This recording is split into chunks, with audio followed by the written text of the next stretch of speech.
Donc c'est parti. Question numéro 1. À toi de jouer.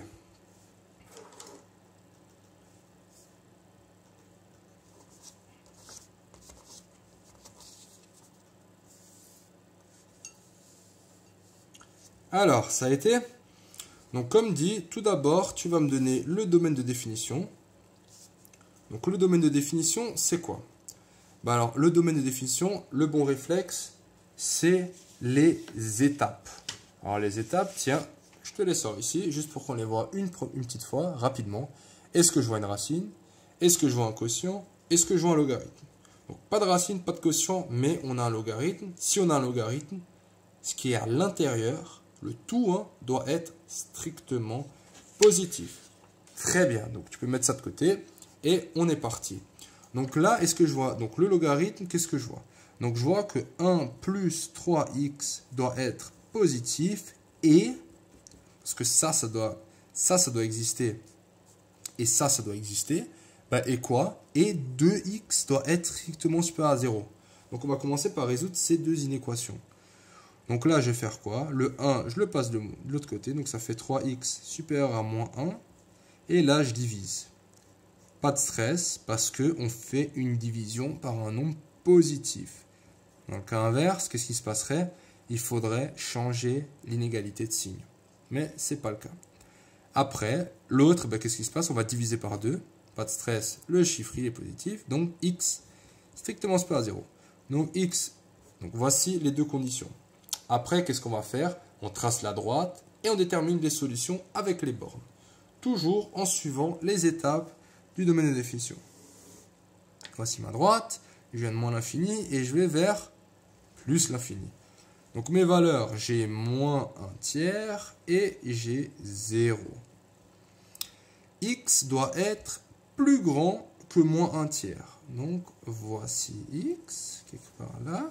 Mais X doit être aussi plus grand que 0. Hop, hop, hop, hop, hop, hop, hop. Et voici. Alors là, qu'est-ce qu'on observe? Alors, vu qu'on a une double condition, donc ça doit vérifier les deux conditions, justement. Alors, on va prendre les parties qui ont été assurées combien de fois? 2. Logique, pour que ça vérifie la première et la deuxième. Donc, les parties assurées 2 fois, c'est à partir d'ici. Donc là, ce qui nous reste à déterminer, c'est ce 0. Est-ce que je regarde les solutions? Donc, c'est strict. Donc, c'est strict. Est-ce que je les regarde? Non, je leur tourne le dos. Donc, je vais me retrouver avec quoi? Avec un domaine de définition de 0 exclu. Et je vais jusqu'à plus l'infini. L'infini toujours exclu. Très bien. Donc, première partie est faite. Domaine de définition. Passons à la résolution. Alors, la résolution, ln de quelque chose est égal à ln de quelque chose. Donc là, si on pouvait à droite et à gauche appliquer, donc, si on pouvait éliminer un ln, ben, vu qu'on l'élimine à gauche, on éliminerait aussi à droite. Qu'est-ce qui élimine le ln? On regarde bien ici. Tac, l'exponentielle. Parfait. Donc exponentielle à gauche, exponentielle à droite. Les ln y tombent. Il nous reste quoi? 1 plus 3x est égal à 2x. Wow, tranquille. On met les x à gauche, le reste à droite. Donc 3x moins 2x, ça fait, allez, 3x, je l'écris, moins 2x est égal à, lui on passe de l'autre côté, moins 1.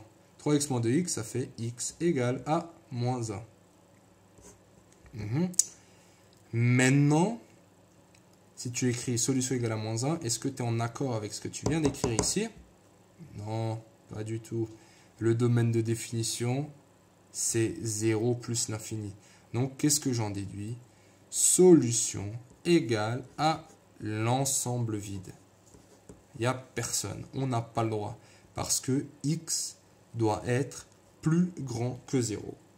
Ça marche? Donc, malgré qu'on ait trouvé une solution théorique, ce n'est pas en accord avec le domaine de définition. Donc, on n'a pas de solution. Très bien. Donc, celle-là, la première, c'était peut-être pas forcément évident tout seul. Maintenant, tu te lances le deuxième. C'est parti. N'oublie pas, domaine de définition, puis tu résous. À toi de jouer.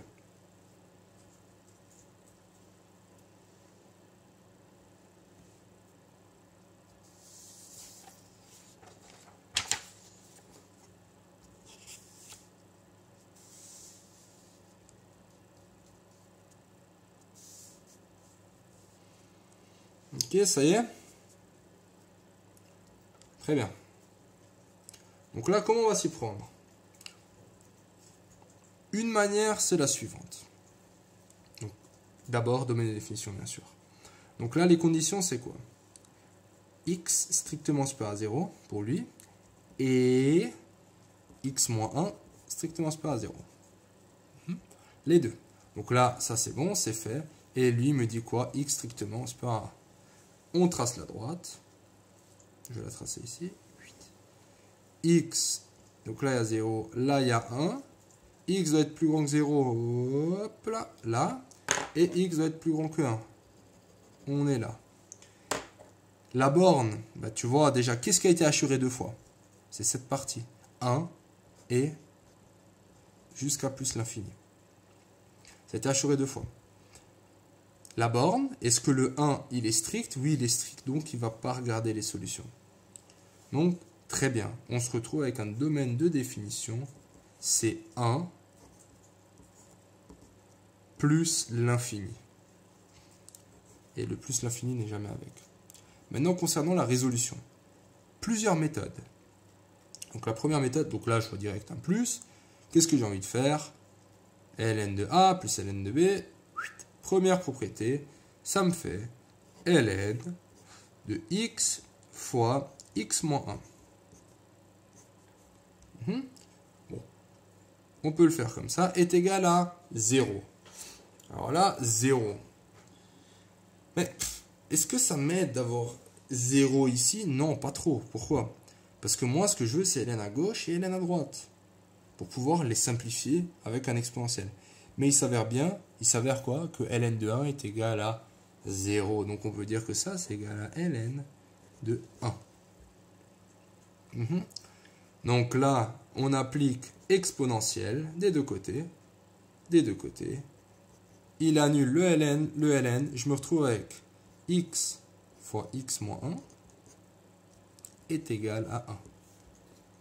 Et je dois résoudre ça. Donc là, je vais tout mettre à gauche. Donc là, vu que j'ai pas égal à 0, j'ai pas un produit d'équation, donc il faut tout réordonner. Donc je vais commencer par faire une distributivité double. X fois x, x au carré.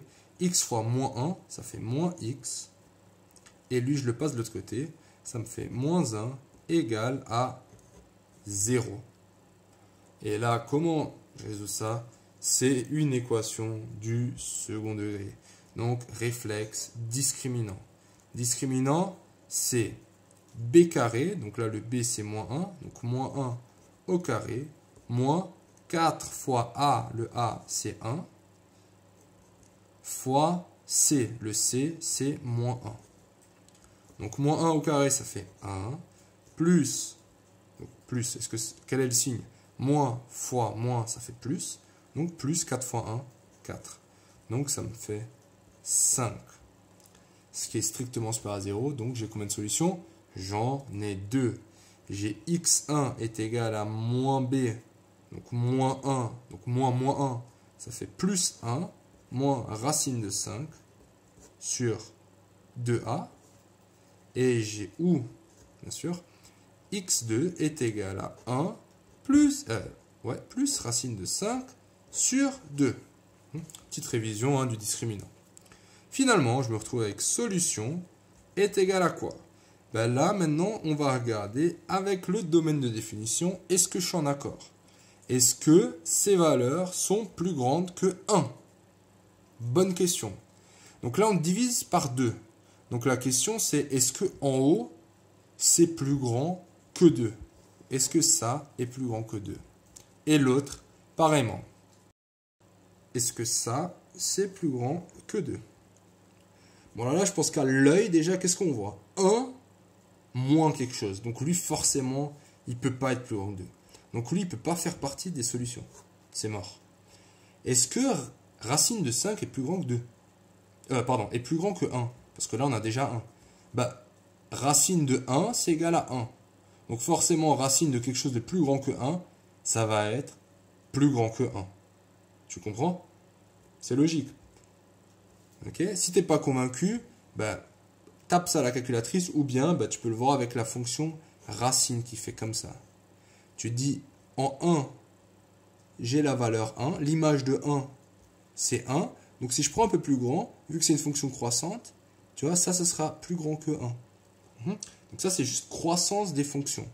Donc j'espère que tu es à l'aise là-dessus. Bon, au pire, voilà, il faut revoir ça tranquillement. Je ne vais pas trop rentrer dans les détails. Donc là, j'ai quelque chose de plus grand que 2. 2 divisé, donc quelque chose de plus grand que 2 divisé par 2, ça va faire quoi? Quelque chose plus grand que 1.